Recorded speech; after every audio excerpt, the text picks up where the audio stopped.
Conrad, welcome and thank you for being today with us. Thank you for having me, Veronica. Yes. Conrad, I want to ask you some personal questions first. When did you come to Denmark and why? I came here all the way back in 2012. And I was looking to get out of the UK. That's where I was living before. So I was kind of Googling around. And I Googled free masters. Yeah. Because there was a system where you could go and get higher education for free in a bunch of countries. And Aarhus, Denmark came up. Well, before Brexit, maybe? Before good old Brexit. Yeah. So back in the day, pre-Brexit, I managed to apply and I got a place. And I've been to Denmark once before to rally in Copenhagen, the G20 thingy summit. Anyway, so then I was like, okay, well, I will leave the UK and I will go and study in Denmark now. So you studied in Copenhagen and not here? Oh, no, I studied here in Aarhus. In Aarhus University? Yeah. And what did you study? I studied it's called human security. Okay. Yes. But it's like a kind of mix of anthropology and international development, kind of mixed together. Okay. Yeah. It sounds interesting. Yeah. And from your studies, how did you come into comedy? That was a whole nother side thing. Yes. So I was... It was before education then? Yeah. It was always with you? Was it? It was, well, I'd already done a little bit of comedy back in the UK. All right. I'd been obsessed with stand-up comedy since I was a little boy, and and I did some in London, and it wasn't very good when I was like 16. Yeah. So at the age of 21, I moved to Denmark, and for about 6 months, I was just writing sort of observations about the country and my life, and learning a bit of the language. And I just had a book where I would write down my ideas, and at some point, I was like, I really want to perform this. So then I found that Aarhus actually has one of the best comedy club scenes in Denmark.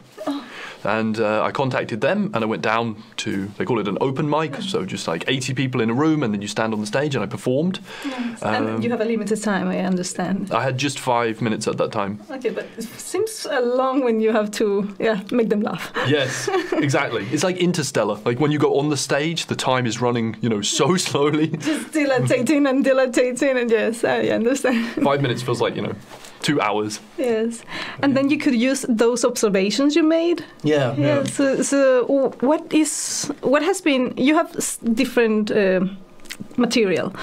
What was the first you used when you were back in the UK?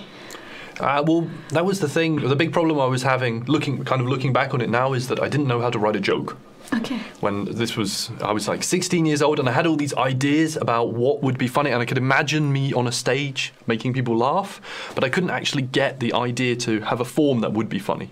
So the observations were not very good. They were kind of more abstract ideas and just kind of wordplay and these kind of things.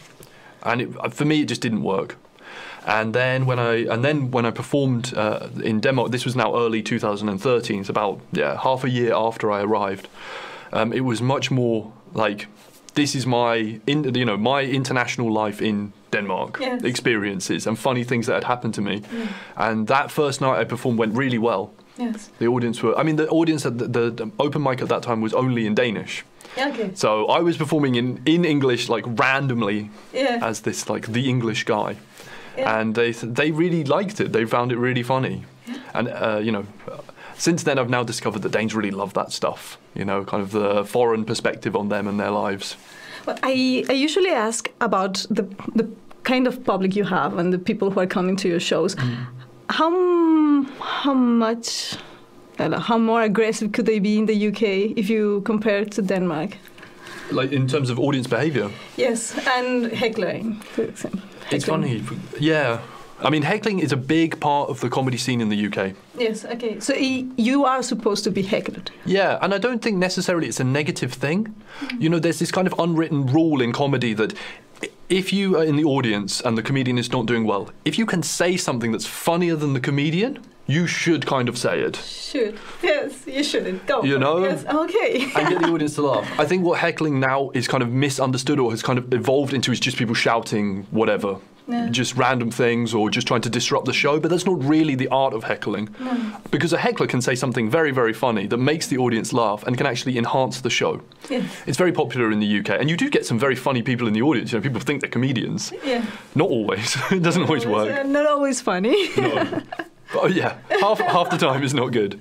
But here in Denmark, it's really not a thing. Although I, of course, have experienced it at some shows, but it's not very popular. I think the Danes are much more like, if it's not funny, they're just sort of politely smiling, waiting. Yes, yes. When is this over?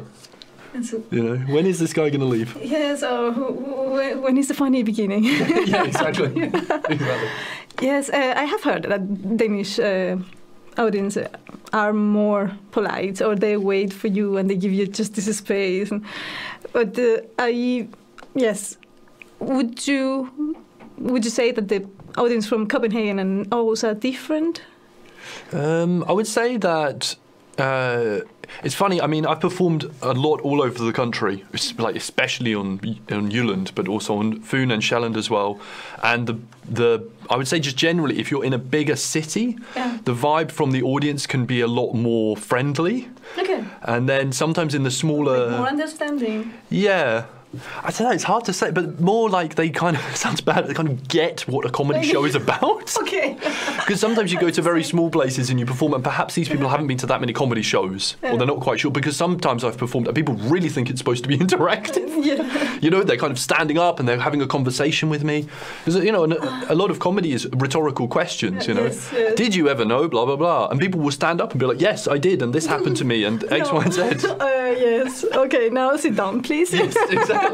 Yes, we don't, and I don't remember where we were, so let's moving on. Let's move on. Yes, exactly. So, how this Corona time has been for you as a comedian? Oh, it's been, I think, of course, hard on everybody. For comedy, it's been a kind of sledgehammer that kind of smashed it. I mean, all public events have been stopped, so live comedy just kind of disappeared overnight. Yes. And a big, my comedy life is really in two parts. I do a lot of open mics, which is where you don't pay and you just come and see comedy for free. Yes. And you get to test material. And then the other part of it is doing paid professional shows. So people either coming to see me personally, or the one that makes my living is companies. Yes. You know, so a big company will want a performance and they will hire a comedian to do it. And kind of all of that suddenly stopped last year. Oh, yes. And then part of it started moving online. So a lot of companies were like, well, we want to have, Firmafest and company celebration parties, but everything's on Zoom. So let's have the comedian on Zoom.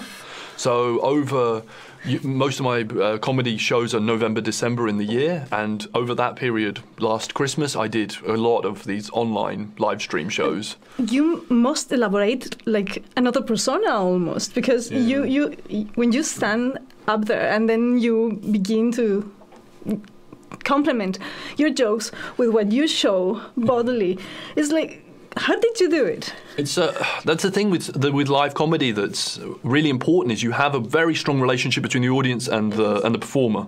Yes, and you have their attention when they're looking at you and they're there. Exactly, or exactly. If they comment to the other, you know what's happening. But Zoom. I know. It has been a struggle. It has been a real struggle.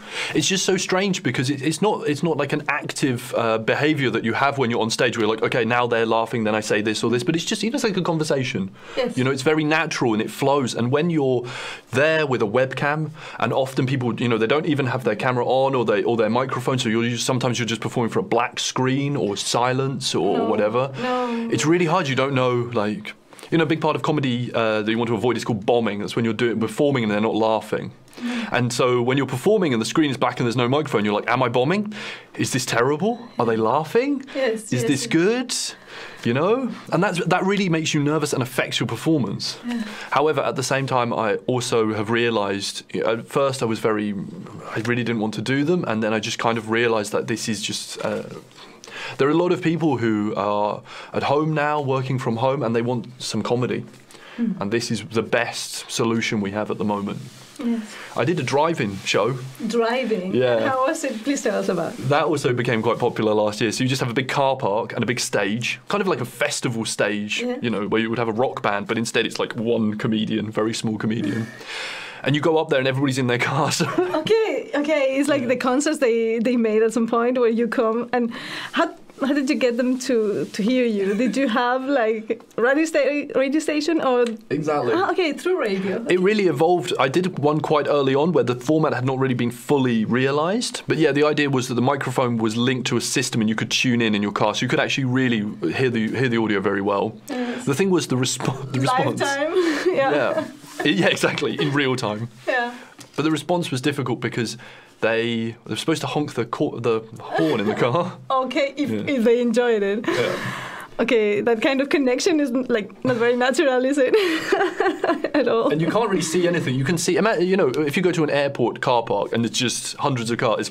Imagine standing on a stage performing for that. That's exactly what it's like. Some of them had the system of sound activated. Some of them didn't. Yes. How were your first times doing the stand-up? What was really that really heavy stuff? That the wall that was between you and coming through that? Well, the very, very first time I did stand-up, I think one thing that a lot of first-time comedians go through is they're not having an organic experience on stage. They imagine, this is what I'm going to say and this is what's going to happen, and it's more of like a kind of theatre. You kind of imagine, you know, if it's something you've never tried before, you kind of imagine yourself doing it. And I remember walking on stage and the lights hitting me and hearing my own voice in the microphone and this incredibly intense feeling of everybody is watching you. Everybody in the room is watching you and you have no idea what to say. You know, just this intense pressure. What was my line? What was my line? What was my line? Exactly. And I used to write notes on my hand, so I would sort of stand there and look, and I couldn't even read my own writing. It's just... the light. Yeah. Try and have a look. Yeah. Very, very intense and very uncomfortable. But I mean, I did comedy in the UK under those conditions for about 6 months. Okay. Maybe performing every 1 or 2 weekends, and then I thought at that point that I was going to give it up forever. I was like, I can't do this. I can't do this. And then when I came to Denmark and that first time I performed in 2013, I've never felt more comfortable in an environment. Yes. And now I think sometimes being on stage is where I feel most comfortable in my life. Yeah. You know, this kind of sense of I feel very confident with my material and that people laugh and everybody's enjoying what I'm doing. So really comfort and confidence are directly proportional, you can say. Yes, linked. Yeah, absolutely. Yes. Do you experience often that the people would expect you to be funny or to tell jokes or to do something, or does it come naturally from you? It's funny. It's a bit of a mix because, of course, it's me on the stage, but there is also it's also a performance, and a lot of it is prepared. And I think I'm very geeky on comedy, right? Yeah. But I think there's some people that don't really get that part of it's sort of an illusion. This person is kind of, it's really working if the person looks very spontaneous and fast and witty and not overly prepared. Mm. You know, that's what's really nice about a comedy show. You feel like you're in the presence of somebody who's just got a very good sense of humour. Yes. And that's the thing, is off stage, sometimes I've hung out with people who will, they'll ask me what I do and I say I'm a comedian and they're like, really? You're not funny? Oh, come on. That was funny of you to say. Oh my God, I was rude. Yeah, I think exactly. 1, thank you for the compliment. And 2, it doesn't really work like that. It's like saying, what do you do? I'm a musician, I'll play me a song, Yes, that's exactly. the kind of classic. I am a singer. Yes, can you sing this song? Start singing, it's the classic, tell me a joke. I'm an architect. Can you... No, you don't always like... Yeah. Design me a building now. I'm a gynecologist. No. Okay. Sorry. They have a back room, actually. Okay. How about your person on stage? We have had a bit of information because it's a big... it gives me a bigger understanding knowing that you expect the person on stage to have a sense of humor, but not always be overly funny. But how do you work your persona? I mean, my thought... Is it the same as you, or do you feel like it's a bit another person first? I think it's like turned up. I always think of it's like Conrad on steroids, Yes. And there's like a kind of volume increase on it. Usually, usually the way that I develop material is that I will be talking with friends or have an idea, and then I will think that would be funny, and I write it down, and then I will sit and write on it and perform it and re-perform it over and over, and then kind of just keep pumping it up, and kind of making it more and more exaggerated. exaggerated. So I take these kind of elements. You know, my first tour was all about being British in Denmark, and I called it Danglish. Oh, yeah. This kind of language that was developing, and taking this character who's kind of naive about where he lives, which is true, but then just kind of enhancing those things. You know, really overly pretending that I don't understand what's happening or what people are saying or these kind of things. Taking that and kind of pumping that up. Yeah. But it all comes from a true, honest place. And often, I mean, 99% of the stories that I tell on stage are 99% true. It's, you know, those things have actually happened, you know. Yes. I have a section for you, a special section, and it's called a bingo. And I wanted to ask you, I will ask you some things if you have been able to use them or you needed to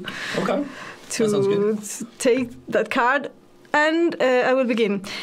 Have you ever mentioned how different decay is from the place you come from? How different Denmark is from England. The contrast, yes. Yeah, definitely. So that's absolutely. That's my whole life. Yes, that's my material. That's my comedy. Yes. Yeah. Have you ever mentioned? Is that the light or about the lighting? As in, like, it's blinding me? Yeah, so something like that. Say, oh my God, the light, I cannot see you, or something like that. I've never said it, but that definitely happens. Yeah. Some shows you perform and the light is so bright you cannot see the audience. It's just like a kind of sheet in front of you. And you have to pretend that that's not affecting you, so you're like, hello. Are you talking to the audience and to the person here and to the person there? Yeah, they're like, hey, the audience is over there. Oh, yes, that's right. Have you made jokes about masturbation? Yeah, I think so, probably. Yes, and have you ever had to mention move on, let's move on, and moving on? When things go down a little hole. Yeah. Sometimes, I mean, it's funny actually, because sometimes you're performing and only one person finds it funny, but they find it very, very funny. Yeah. So you kind of push it and they're really laughing, but nobody else is. Oh, yes. And then at some point you have to be like, you know, yes, okay. Sorry, but we have to move on. I won't make this show intern jokes between the two of us. Okay, the interaction should be more popular. Yeah, exactly. So how about racist jokes? No, but I mean, I've also... At the open mics, we have a lot of internationals. It's usually about 50% Danes, 50% internationals. And there is a lot of fun in messing around with stereotypes, but never in an aggressive way. You know, it's just a lot of jokes about... I have constant jokes about the fact that, you know, because I come from the UK and because Denmark is a very trusting country, that I feel like I should be committing crimes. Like, for example, you walk outside of Hugo Boss in Aarhus Centre and they will have tables of 500 kroner pairs of jeans sitting out in the street. Yes. And in my head, I'm like, in the UK, you ring your friend who has a van and you'd be like, get the van, and also ring your friend who has that machine for removing tags that they bought on eBay. You know? You're giving just ideas. People are getting creative, you know. It doesn't respond to the to the meanwhile in Denmark, idiosyncrasy, you know. But why would you steal? Yeah, exactly. Yeah. Why wouldn't I pay my ticket in the bus? So who would do that? Come for free? Come on, they're not. That's so udansk. No. And I have Danish friends that say even if there were no inspectors ever, they would always buy a ticket because that's how and I get it. That's because the system works. Yeah. But I have British DNA. That's not. That's not how it goes. Jokes about dating. Not so much. No, I don't think so. No, not really, no. Really? I feel like I've missed that massive cliche. About nudity? Probably. I know I have a joke about the fact that there's this thing, free-spiritedness, free sin in Denmark. And I've been to the beach many times where people are just completely naked. And I just found that really crazy.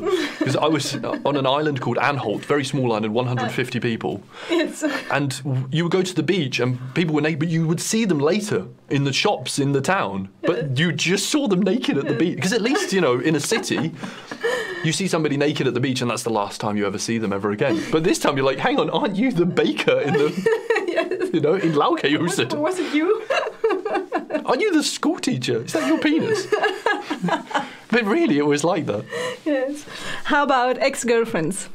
No, not so much. Or maybe just talking true stories about them, but not really any specifics. No, but you mentioned them. You have made a bit of material from your own experiences with ex-girlfriends, or probably, yeah. Okay. How about divorce? Not yet. no, not if you have experience, but you haven't made jokes about divorce. I don't think so. No. Okay. No. Good. How about making depression funny? making depression funny. I mean, there's the idea that all comedians somewhat have some sort of depressive something going on. Yes, that's why you make jokes about it, a comedian. Yeah, I think you kind of have to. I think so. I mean, there has to be something mental about somebody that goes on stage and wants everybody to look at them and laugh at them. Yes. I mean, it's great, don't get me wrong, but there's something going on there. Yeah. Jokes about pedophilia. No. no, but not as such. And how to say about weed. About weed? Not directly, no, I don't think so. Being unemployed. Yeah. Yes, please. Lots of jokes about doping, for sure. Yeah. Doping, yes, and being unemployed. So always look at the bright side of whatever doping you have. Yeah, okay. Yeah. Okay, so bright side of ACAS. Yeah. How about Facebook? Yeah, some things about social media posting on Facebook. I have a new bit I'm working on about following Aarhus Airport on Facebook, which I do, and commenting and sort of liking all of their pictures and how happy they are about that because they have so few followers. Oh my God. So they're really happy. If you like their pictures, I'll like write to you and say, tusen tack. It's really cute. How about parents and parenthood? A little bit, yeah. I've been trying, especially with my second show, to talk more about less about wordplay and my life in Denmark from that time, but more about my past and current relationships with people and family and those kind of things. Yeah. Have you ever tried dad jokes on stage? Dad jokes, specifically? No, but I mean, go to an open mic and you will hear a lot of them. It's like... Yes, it's always, I want to go, you need it, keep it in your pocket. Exactly. Something about Hitler. No, but he does come up a lot, I feel like. Yeah. Yes, I've heard about this. Have you made jokes about feminism? No, not those kind of contemporary topics, no. No. Okay, and I wanted to ask you, have you made jokes about royalty? A little bit. It's funny actually, because coming from Britain, that so many people think that I have such an insight into things like the monarchy, which I really don't know a lot about. So sometimes it's a bit awkward. They will ask me a lot of questions about it, and I will not even know the names of the people. Who is child to whom? Yes, exactly. Who are all these people and how are they related? They are married. I thought they were father and daughter. Yeah. Okay. How about roasting? Have you tried roasting? I mean, only with... Just going back to the heckler thing, you can, of course, if there is somebody in the audience doing the bad heckling, then it's a good opportunity to roast them. Yeah. Absolutely. And to keep going back to them during the show. Yes. To kind of remind them. Yes, you were a bad person in the public. Yeah. Yes, the man there, the one who thought that everybody was keeping quiet and you had to come with that idea. Yes, and you thought it was a good idea. Exactly. Yes. That passed half an hour ago and we're going to go back to it. Yes. Exactly. Not you, sir. How about roasting one-to-one? No, we considered it at the comedy club for a while. This kind of having a process of having somebody go up and then kind of roasting them, but we never got round to it. No. And not at ping pong, like you say something to me and I say something to you. No. I find it a bit harsh sometimes because they attack directly some of your physical attributions or the sound of your voice or something like that. And I mean, it could be like, no, not so much. But I mean, a big part of comedy is of course self-deprecation. Yes. So you of course need to kind of be I guess you have to be ahead of everybody else and be like, I'm the ginger guy or something like that. And you have just reached how about being ginger? Have you material about that? Yeah, of course. Although it's funny because it's just such not a big thing in Denmark. No, exactly. What is a ginger in England? It's like in the UK sense, it's like a derogatory term for people with red hair and has like all kinds of crazy connotations around it, often enhanced by South Park. So South Park did an episode where they created this true idea, that ginger people have no souls, and this kind of sent this explosion in mainstream cultural understandings of ginger people amongst bullies. So from having red hair, I've been bullied back in the UK for years, but then I moved to Denmark and it just really wasn't a thing. Like, a third of them are like... Exactly. You're kind of ginger, sorry. Exactly. And Danes are also just generally nicer. I felt like my experience of UK schooling is like everybody is a target for something. Okay. Like, very bully. There's a lot of bullying. So just this bully culture. Yes. You know, and then the weak. The strongest rise. I guess that's the plan. I don't know.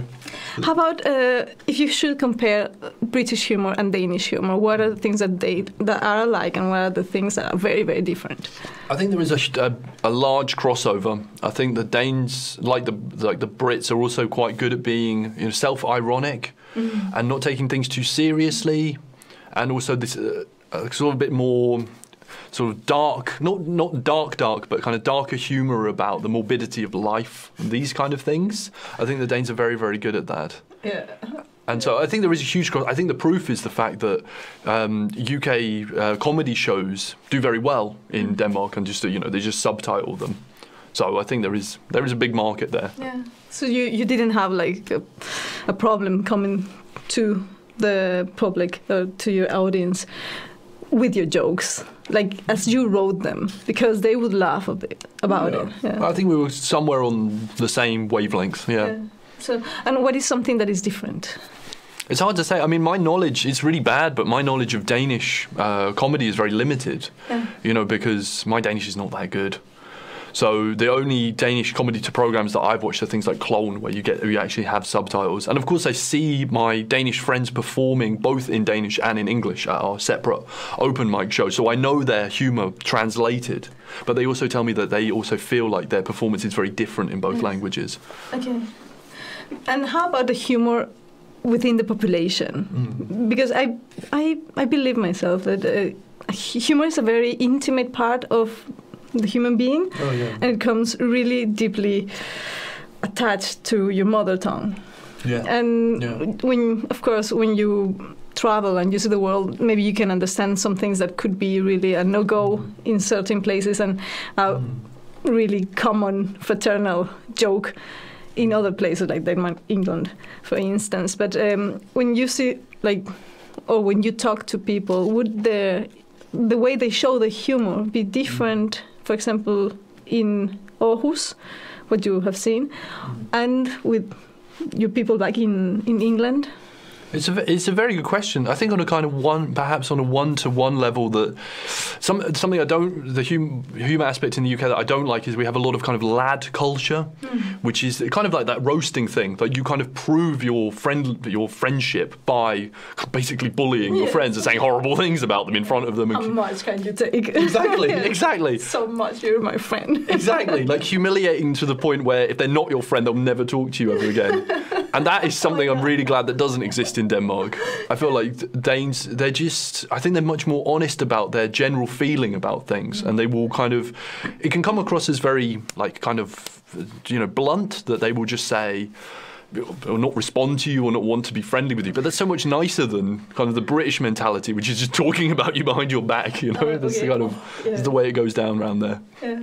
Yeah. Conrad, thank you so much for this program. It has been really and extremely funny to see things from other perspective and understand how you work, what you do, to present it to us and to come close to us. Thank you for that. Thank you very much. Yeah. And thank you so much for being with us today. Vi ses næste gang.